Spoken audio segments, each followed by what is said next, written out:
Mirëmbrëma zonja dhe zotrin, ky është edicioni qendror I lajmeve këtu në ekranin e kanalit 7, kundër të tjera do të ndiqni. Bordi Transparencës ul me vetëm 4 lekë për litër çmimin e naftës, benzina mbetet e pandryshuar, vendimi për shkak të ndryshimeve në tregjet ndërkombëtare. Policia e Tiranës parandalon vrasjen e një personi në lokal. 50 vjeçari tentoi të qollonte me armë Borxhliun, që refuzonte t'i kthente 100 euro. Arrestohet autori. Shërbimi onkologjik do të ofrohet edhe në 7 spitale rajonale të vendit. Kryeministri Rama thotë se projekti është gati dhe do të lehtësojë pacientët.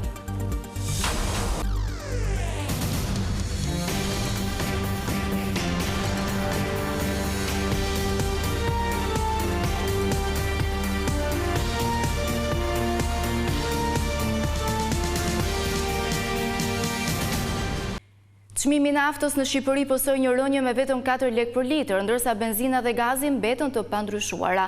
Vendimi I Bordit të Transparencës reflektoi armëpushimin në lindjen e mesme, por ulja në Shqipëri është vetëm 2%, ndërkohë që në bursat e huaja nafta Brent ra me afro 15%. Bordi I Transparencës për herë të parë që nga ngritja e tij në muajin mars ka vendosur të ulë tavanin e çmimit të naftës me 4 lekë për litër për tregtarët e pakicës. Çmimi maksimal është vendosur në 220 lekë për litër nga 224 lekë që ishte deri më tani. Paralelisht në uljen e naftës, Bordi I Transparencës ka vendosur të mbajë të pandryshuar çmimin e benzinës, I cili do të vijojë të qëndrojë në nivelin 181 lekë për litër. Ndërkohë gazi sërish nuk është përfshirë në vendimarrjen e bordit. Ky vendim vjen në një moment kur çmimi në bursë I naftës së papërpunuar Brent ka shënuar rënje të ndjeshme gjatë mëngjesit të kësaj të mërkure, si pasojë e armëpushimit mes Shteteve të Bashkuara të Amerikës dhe Iranit.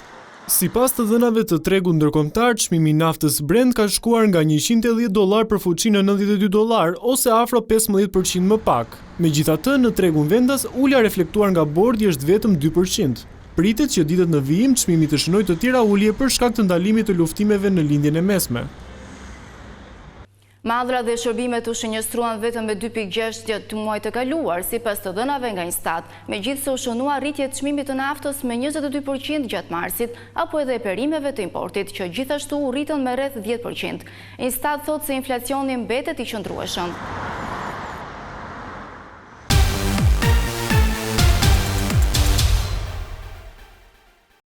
Opozita në Komisionin e Jashtëm tha se qeveria nuk e ka përmbushur detyrimin për të raportuar në kuvend mbi negociatat e antarësimit, por zëvendës kryetaria e Parlamentit siguroi se procesi vijon pas një pengesë. Procesi I integrimit të Shqipërisë në Bashkimin Evropian shkaktoi debate në Komisionin për Europën dhe Punët e Jashtme. Opozita akuzoi qeverinë për shkelje të rregullores së kuvendit, pasi sipas saj nuk ka raportuar çdo fillim viti për ecurinë e vendit tonë në këtë proces.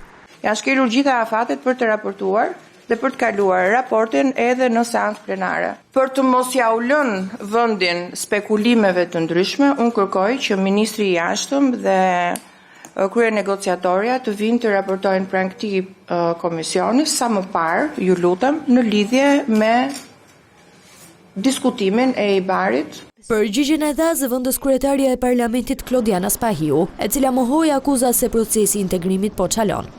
Ose ka diçka deklarative dhe të vërtetë që ky proces që ka ndërprer dhe nuk është në dinamikën e tij, atëherë na e thon kolegët e opozitës, sepse informacioni që ne kemi, të paktën deri tani, është që po punohet intensivisht, pyetjet që ata bëjnë dhe përgjigjet që po marrin, dhe ne po presim që të dalin këto konkluzionet. Megjithatë, kryetari I Komisionit të Jashtëm Igli Hasani theksoi se ministrat përgjegjës duhet të raportojnë sa më parë në kuvend. Për raportin vjetor I kam kërkuar dje në konferencën e kryetarëve, të gjithë kolegëve që ky raport të bëhet sa më shpejt, të vijë në komision, të kalojnë seancë sipas përcaktimeve si rregullore ashtu dhe në ligj, edhe duhet të jemi të qartë që gjëra të tilla nuk mund të harrohen. Dhe për sa I përket kërkesës tuaj për të sjellë në këtë komision ministri I Jashtëm, krye negociatoren për të diskutuar për çështjen e integrimit evropian, me një kërkesa juaj që do të jetë kërkesa e këtij komisioni. Në komision këtë të mërkur, u dëgjuan dhe kandidaturat për ambasador të Shqipërisë në BE dhe në Bruksel, ku Albana Daullari dhe Gazmen Barbullushi morën dhe miratimin e opozitës.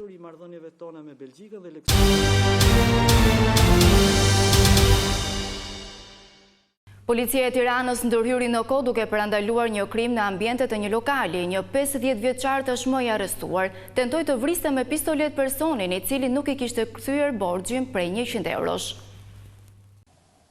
Një konflikt banal për një borxh prej 100 euro për pak i kushtoi jetën një 38 vjeçari në Tiranë. Kamerat e sigurisë të një lokali në rrugën Myslym Keta në afërsi të Tufinës kanë fiksuar momentet e konfliktit mes dy personave. Agim Visha i kishte dhënë një vit më parë 100 euro borxh 38 vjeçarit. Ky i fundit, edhe pse e pranonte borxhin, kishte refuzuar ta kthente atë. Visha, pasi ka parë borxhliun të ulur në kafe së bashku me një tjetër person, është futur brenda dhe i ka kërkuar paratë. Fillimisht janë sharrë dhe ofenduar. Më pas, i ri u qëllon me shuplak 50 vjeçarin. Kaq ka mjaftuar që Agim Visha të nxjerrë nga brezi armën që mbante paleje dhe të tentojë të vrasë 38 vjeçarin. Në pamje shihet i riu që mundohet të fshihet pas kurrizit të personit me të cilin ishte i shoqëruar. Menjëherë më pas kanë mbritur forcat e policisë të komisariatit numër 4 në kryeqytet, të cilat kanë neutralizuar agresorin. Kanë qenë kalimtarët e rastit ata që e kanë njoftuar policinë, e cila ka mbritur në vendin e ngjarjes duke bërë të mundur kështu parandalimin e krimit. Agim Visha i arrestuar tashmë është person i njohur për uniformat blu, pasi rezulton me precedent të mëparshëm penal. Një 26 vjeçar është arrestuar nga policia pasi ka shkelur masën e sigurisë arrest në shtëpi dhe dyshohet se ka kryer disa vjedhje në kryeqytet. Sipas hetimeve, i riu ka vjedhur shumë aparash dhe produkte në 4 subjekte të ndryshme, si dhe ka tentuar të vjedhë një banesë dhe një tjetër subjekt. Nga verifikimet rezulton se 26 vjeçari ishte në masën e sigurisë arrest në shtëpi për veprën penale dhunë në familje.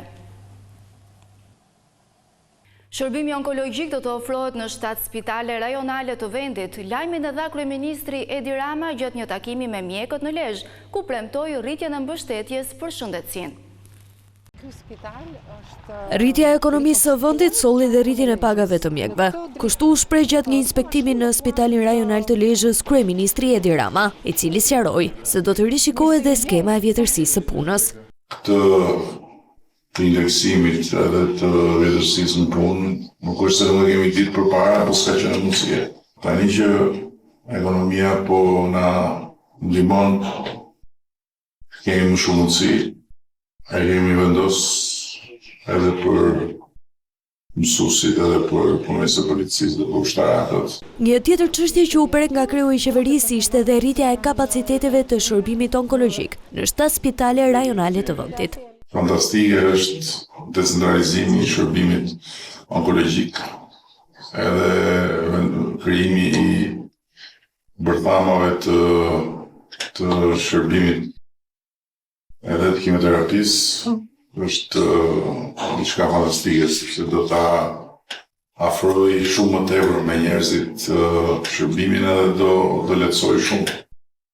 Një pjesë atyre problemeve që janë, jo rruga, jo pritja, jo është në ato kushte sidomos, plus edhe për familjarët se duhet shoqërohen. Gjatë vizitës, Rama u shoqërua nga Ministria e Shëndetësisë Evis Sala, e cila u shpreh se tashmë janë gati protokollet e reja onkologjike, të hartuara në bashkëpunim me Institutin e Tumoreve në Milano. Policia e Vlorës ka identifikuar dhe ka proceduar penalisht pronarin e qenit Pitbull që një ditë më parë ka fshoi në kokë një fëmijë 4 vjeçar. I pyetur për ngjarjen, 87 vjeçari tha se qenin e mbante të lidhur në banesën e tij, por ky i fundit sipas tij ka këputur zinxhirin dhe ka dalë jashtë duke sulmuar të miturën. Ky është edicioni qendror i lajmeve për ditën e sotme. Unë ju falenderoj për vëmendjen. Bashkë mirupafshim.